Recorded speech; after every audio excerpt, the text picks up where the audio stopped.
Welcome to Joshi 9 TV. ఉద్యోగులకు, పెన్షనర్లకు అదిరే శుభవార్త. ఆ వివరాల్లోకి వెళ్లే ముందు మన ఛానల్ అయితే సబ్స్క్రైబ్ చేసుకోండి, లైక్ చేసి షేర్ అనేది చేసుకోండి. వివరాల్లోకి వెళ్ళిపోదాం. సెంట్రల్ గవర్నమెంట్ హెల్త్ స్కీమ్ ఛార్జీల్లో 15 ఏళ్ల తర్వాత తొలిసారి మార్పులు చేసింది. 1,00,000 మంది ఉద్యోగులకు లబ్ధి చేకూరనుంది. మరి ఆ వివరాలేంటో తెలుసుకుందాం. డిఆర్ఎస్ అలవెన్స్ పెంపు తర్వాత కేంద్ర ప్రభుత్వం మరో గుడ్ న్యూస్ చెప్పుకొచ్చింది. సెంట్రల్ గవర్నమెంట్ హెల్త్ స్కీమ్లో ప్రధాన సంస్కరణలు చేపడుతున్నట్లు ప్రకటించింది. ఈ మేరకు అక్టోబర్ 3వ తేదీన కేంద్ర ప్రభుత్వం కీలక ప్రకటన చేసింది. సుమారు 2,000 మెడికల్ ప్రొసీజర్లకు సంబంధించిన ప్యాకేజీ రేట్లను సవరించినట్లు తెలిపింది. ఈ మార్పులను ఈ నెల అక్టోబర్ 13, 2025 నుంచి అమల్లోకి తీసుకొస్తున్నట్లు వెల్లడించింది. గడిచిన 15 సంవత్సరాల కాలంలో తొలిసారి భారీ మార్పులకు కేంద్రం శ్రీకారం చుట్టింది. ఇప్పటి వరకు పాత రేట్లు కొనసాగించడం ద్వారా ఉద్యోగులకే కాదు, హాస్పిటల్స్కు సైతం ఇబ్బందులు తలెత్తినట్లు తెలుస్తుంది.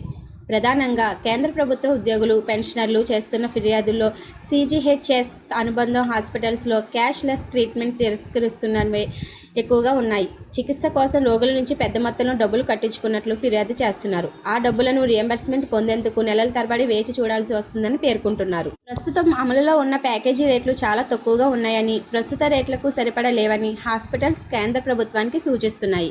అలాగే సమయానికి పేమెంట్లు రావడం లేదని ఆందోళన వ్యక్తం చేస్తున్నారు. ఈ కారణంగానే లబ్ధిదారులకు క్యాష్లెస్ చికిత్సలను తిరస్కరించాల్సి వస్తుందని చెబుతున్నారు. ఈ సమస్యపై ఆగస్టు 20, 2025లోనే national federation of central government employees union కేంద్ర ప్రభుత్వానికి ఓ మెమరాండం అందించాయి. క్యాష్లెస్ చికిత్సలు లేకపోవడంతో 1,00,000 మంది ఉద్యోగులు, పెన్షనర్లకు ఆర్థికంగా ఇబ్బందులు తలెత్తున్నట్లు తెలిపాయి. ఈ క్రమంలోనే కేంద్ర ప్రభుత్వ సంస్కరణలు సిద్ధమైనట్లు తెలుస్తుంది.